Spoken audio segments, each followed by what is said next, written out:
7 tips untuk menggunakan waktu kalian secara efektif di usia 18-20 tahunan. Usia-usia ini adalah usia-usia di mana kita sedang menduduki bangku perkuliahan ya. Jadi pada saat gue kuliah dulu, gue tuh pengen banget punya usaha. Gue tuh pengen banget sukses di usia muda. Tapi setelah gue pikir-pikir, sebenarnya definisi kesuksesan di usia muda tuh seperti apa sih? Apakah iya anak-anak di umur 20 tahun itu harus mempunyai duit 100 juta? Kalau menurut gue, setelah gue pikir-pikir lagi, definisi kesuksesan ketika kita masih usia muda itu justru menggunakan waktu kita secara efektif dan efisien mungkin supaya waktu kita tuh tidak terbuang sia-sia. Karena seperti yang kita tahu, pada saat kita masih kuliah itu masih banyak banget waktu untuk kita melakukan hal-hal lain ya. Banyak banget waktu luang untuk kita belajar, untuk kita berteman, berkoneksi. Tapi sayangnya banyak dari anak-anak muda yang umur 18-20 tahunan tuh nggak menyadari hal ini. Sehingga menurut gue definisi kesuksesan untuk usia muda itu adalah justru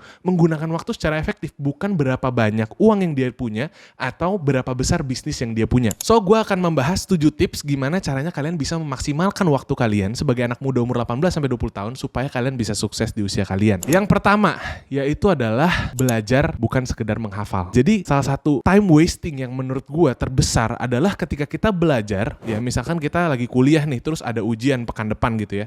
Terus kita mulai belajar nih, kita spend 2 jam, 3 jam, 8 jam sehari untuk belajar.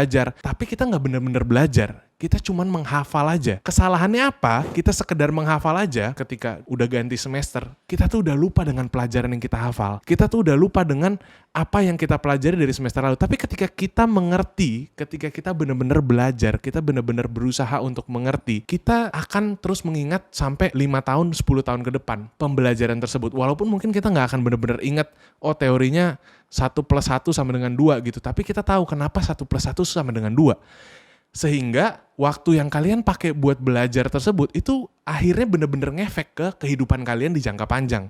Nggak cuman selesai ujian terus udah kalian lupain begitu aja. Yang kedua adalah untuk mengeksplorasi, untuk mencoba hal-hal baru yang tentunya sifatnya positif ya. Jadi jangan buang-buang waktu tidur di kosan males-malesan. Cobalah hal-hal baru. Misalkan kalian suka untuk ngobrol bareng teman-teman kalian, coba buat podcast. Kalau kalian suka berbisnis, cobalah menjual sesuatu.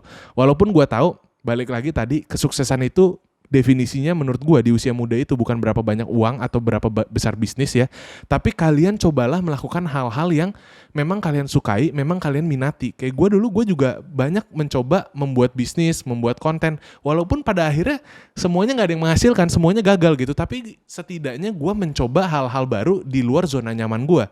Misalnya kalian suka belajar bahasa, cobalah belajar bahasa baru. Atau kalian suka berolahraga, cobalah olahraga-olahraga baru. Supaya apa? Kalian juga punya pengalaman. Dan dari setiap pengalaman itu kalian pasti bisa ngambil pelajaran yang nantinya pelajarannya akan ngefek jangka panjang. Kalian bisa ke pekerjaan kalian, ke karir kalian, bisa ngefek secara positif. Yang ketiga, poin yang salah satu gue sering bahas juga di video gue adalah ikuti organisasi. Kenapa? Karena pada saat kalian gabung organisasi berarti kalian mengemban tanggung jawab yang lebih. Kalian mengambil tanggung jawab di luar perkuliahan, di luar diri kalian sendiri.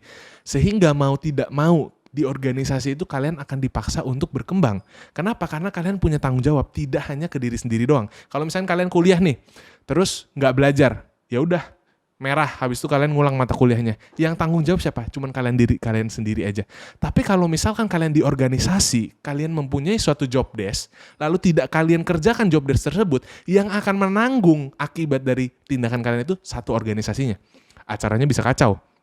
Acaranya bisa-bisa batal, nggak jadi. Sehingga kalian dipaksa untuk mengambil tanggung jawab yang lebih daripada diri kalian sendiri, yaitu tanggung jawab kepada orang lain. Itu yang pertama, kalian dipaksa untuk berkembang. Yang kedua, kenapa? Karena organisasi di perkuliahan itu sudah beda dengan organisasi di sekolah. Organisasi perkuliahan itu jauh lebih teratur, lebih berkembang, ada punya tujuan yang jelas. Jadi banyak pelajaran-pelajaran yang bisa kalian ambil dari organisasi-organisasi ketika kalian sudah berkuliah. Yang keempat adalah mulai jangan cuma berteman, tapi juga bersahabat. Jadi sangat berbeda ya. Jangan sampai ketika kita kuliah, kita itu cuman sekedar teman, ya udah sekedar teman ya.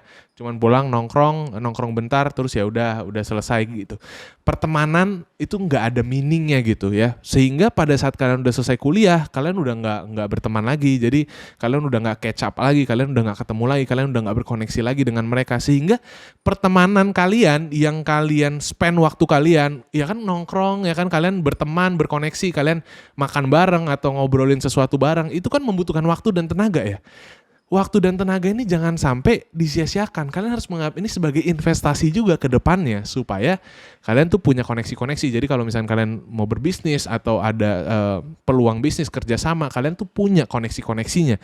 Jangan sampai waktu yang udah kalian buang di kuliah itu akhirnya sia-sia karena pada akhirnya kalian tidak melanjutkan relationship ini sebagai lebih dari sekedar teman doang ya. Yang kelima, menurut gue salah satu skill yang paling penting yang perlu kalian pelajari selama kalian masih kuliah itu adalah skill berkomunikasi. Coba ambil kelas komunikasi ya, karena komunikasi ini memang jarang diajarkan kecuali kalian ngambil ilmu komunikasi mungkin ya di kuliah.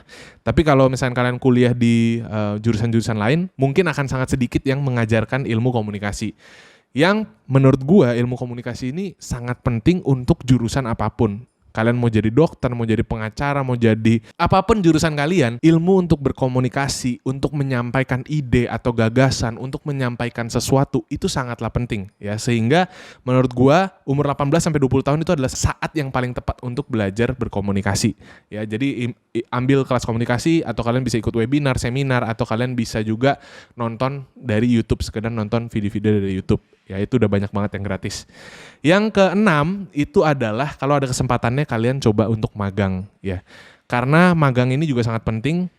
Untuk apa? Kalau menurut gua magang selain kalian mendapatkan experience yang lebih dulu dibandingkan teman-teman kalian ya, mengembangkan CV kalian, portfolio kalian. Jadi bahwa kalian tuh udah pernah mencoba untuk terjun langsung ke lapangan.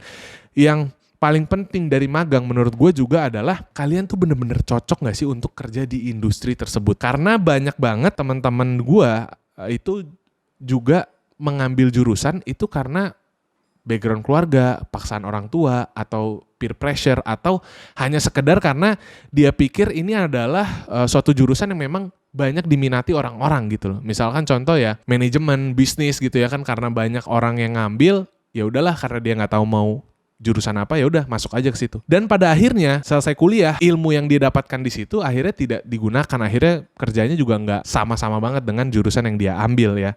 Pada akhirnya sehingga menurut gua magang ini adalah satu kesempatan sebelum kalian lulus kuliah untuk mengetahui terlebih dahulu kalian tuh sebenarnya bener-bener cocok nggak sih untuk kerja di industri ini. Kalau misalkan nggak cocok ya udah nggak apa-apa. Lulus kuliah silakan ambil pekerjaan lain daripada kalian belum tahu nih masih buta banget dengan industri tersebut ya. Ceritanya misalkan gua ambil hukum, gue nggak tahu, tapi karena gue nggak tahu ya udah gue akhirnya lulus kuliah, gue coba ambil di hukum, udah terlanjur terjun 1, 2 tahun, 3 tahun, 4 tahun, gue nggak mungkin dong ganti direksi, gue nggak mungkin ganti karir gue lagi. Karena kalau misalnya gue ganti karir lagi, gue ganti misalkan jadi IT atau apa gitu ya, gue harus ngulang dari nol lagi, gue harus ngulang dari bawah lagi, gue harus ngulang dari gaji seorang fresh graduate lagi gitu. Sedangkan kalau kalian udah bekerja 4 tahun, 3-4 tahun lah, itu udah sangat membuang waktu menurut gue. Itu udah umur berapa ya, 25, 26 lah ya. Jadi sangat sayang kalau misalkan kalian nggak bener-bener tahu kalian tuh bener-bener suka atau bisa bekerja di industri tersebut atau enggak sebelum kalian terjun ke industri tersebut. Yang terakhir, yang ketujuh, yaitu adalah jangan lupa untuk bersenang-senang juga. Karena guys, sekali lagi masa muda itu cuma satu kali, nggak bisa diulang. Kalian nggak akan bisa, walaupun kalian bisa masuk ke SMA lagi ya, mau umur 30 kalian bisa SMA lagi, bisa gak sih sebenarnya SMA? Gak tahu ya SMA ya.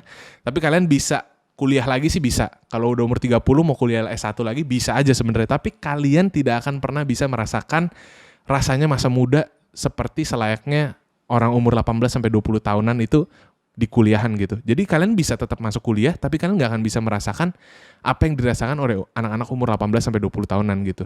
Belum tentu juga anak-anak umur 18 sampai 20 tahunan mau temenan sama orang umur 30 tahun yang sama-sama di kuliah jurusan S1 gitu. Ya. Jadi jangan lupa untuk menggunakan juga waktu kalian untuk bersenang-senang juga, tapi pada porsinya masing-masing ya. Jadi jangan bersenang-senang terus, nggak belajar, nggak apa ya. Ya udah, itu nggak ada masa depannya juga. Tapi juga jangan terus-terusan belajar, jangan terus-terusan mengedukasi diri, berkembang, tapi sampai lupa bersenang-senang, sampai tidak bersenang-senang gitu ya. Oke guys, so itu dia 7 tips untuk menggunakan waktu kalian secara efektif dan efisien di umur 18 sampai 20 tahunan. Semoga kalian menyukai video ini. Kalau misalkan kalian suka, jangan lupa di like dan di subscribe juga untuk support channel ini terus berkembang. Dan kalian juga boleh komentar kalau misalkan kalian pengen request ide-ide video lainnya gitu ya. Jangan lupa untuk nonton video-video kita selanjutnya. Thank you guys for watching and see you in the next video.